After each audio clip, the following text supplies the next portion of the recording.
Super heavy tanks are something that is so often laughed at. Big giant designs that were put together on paper and never built. Giant white elephants like the mouse that would never have worked outside of being a complete menace to local infrastructure and bridges. But the French, those industrious fellows, they made one a reality. And the best part is, the last one might still be missing? Possibly? Welcome back to 5 Minute History, the weekly series where patrons choose the topic. This week, as part of the month dedicated to French history, we are examining the Char 2C, the tank that needs absolutely no introduction because you'll see it coming from 7 kilometers away.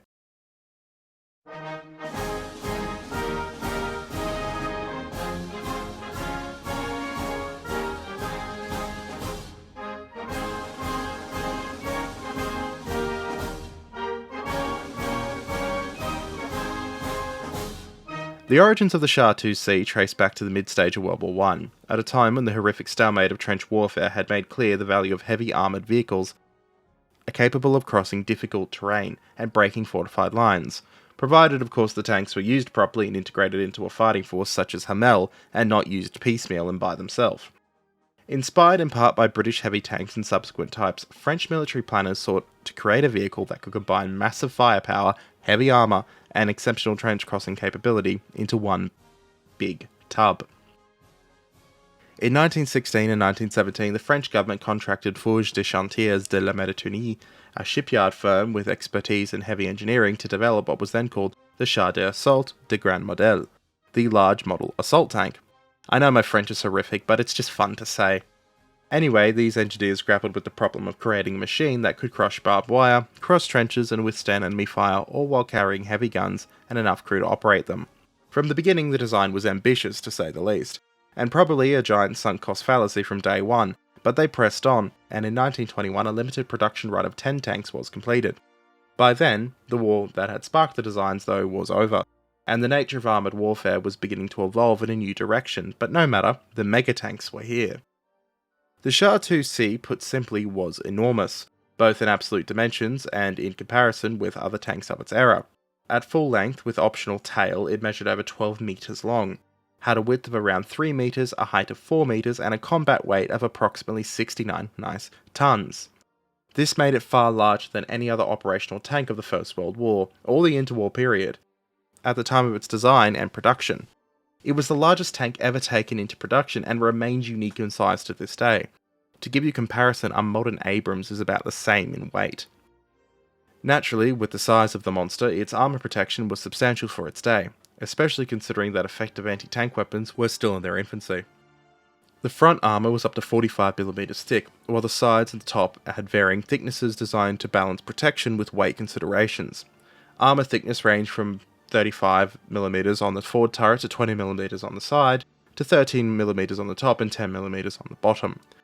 While by World War II and beyond standards this is pretty inadequate, in the early 1920s it offered a strong resistance to small arms fire, shrapnel, and a reasonable protection from light field artillery of World War I. Of course, a big howitzer hitting it directly would change that equation pretty quickly, and lead to a very dead tank. On this insanely large hull, the Char 2C's firepower sported a 75mm field gun in the forward turret, and 4 machine guns with 3 mounted in gimbals and 1 in the rear mounted turret. The idea was that this design choice allowed for a more flexible engagement of targets compared to many earlier tanks, which often had guns mounted in sponsons or fixed positions, while the machine guns defended against infantry, and against attacks from the rear. There are some accounts that highlight the use of cupolas as observation points along the hull as well. Given the size, you won't be shocked at all to hear that operating the Char 2C was not a simple task. In fact, the massive vehicle required a crew of 12, yes 12, including a driver, commander, gunner, loader, multiple machine gunners, mechanics, and a radio operator. The interior was divided into 2 fighting compartments, with one at the front surrounded by the main gun, and one at the rear associated with the machine guns, linked by a corridor that passed the engine compartment. Yes, it quite literally was so big that it had a corridor like a land ship. But how do you get this behemoth moving? Well, to answer your question, dear viewer, the vehicle was powered by 2 engines, each driving an electrical generator that in turn powered the tracks through an electrical transmission. The engines were replaced multiple times as the design matured, ultimately using high-powered units that allowed for a top speed of around 15 kilometers an hour on the road and somewhat less off-road. Despite this, the tank's sheer mass and its long, relatively narrow track arrangement made its steering and maneuvering awkward to say the least, like parking a bus at a snail's pace. Transporting the Char 2C was also difficult. Its size meant that moving it by rail required a special procedure in which the tank was slung between two custom rail wagons, which took hours to unload and load, meaning that you couldn't really strategically redeploy this thing over long distances, quickly at least, limiting its effectiveness in fast-moving campaigns, like the Battle of France that was to come. Speaking of that, actually, it's time we talk about what this tank actually got up to. Although developed for World War I, the Char 2C only entered service in the early 1920s, well after hostilities had ended in the West. During the interwar period, the 10 tanks were used by the French army as part of their armoured forces and participated in exercises and demonstrations.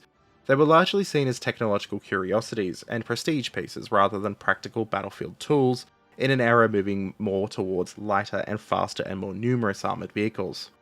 By the time of World War II, the Char 2Cs were completely obsolete, not just technologically, but doctrinally.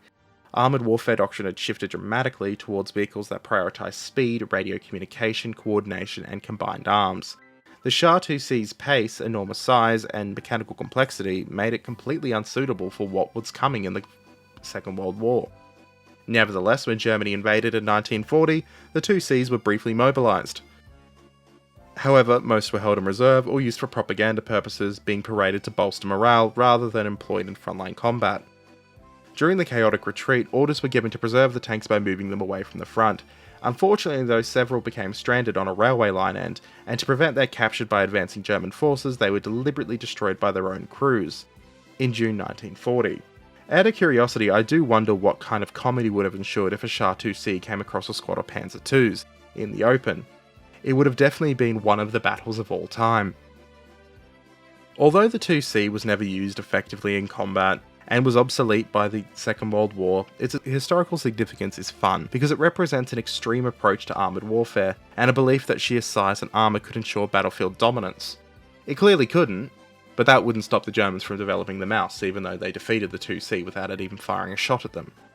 The mystery I alluded to before, though, is that one of these tanks wound up in Germany, where it disappeared. Most likely it was destroyed in a bombing raid, or through scrapping of its metal for resources during the later stage of the Second World War. But, and this but is doing an immense amount of heavy lifting, there is a minimal chance it lives. See, after the war, the Soviets took as many armoured vehicles as possible for study and as trophies, and due to that, there is the slimmest of slim chances that a Char 2C lives in a Soviet-era Russian tank museum warehouse near Patriot Park. Now, I'm fully aware that is most likely not true, and we're talking like less than a 0.1% chance that it exists, but we can dream. Thank you all for joining me for French February. I hope you all have enjoyed learning about a country's history that is so often overlooked because haha France bad at war is the modern opinion. Shout out to the patrons again, like, comment, subscribe, and I'll catch you all next time.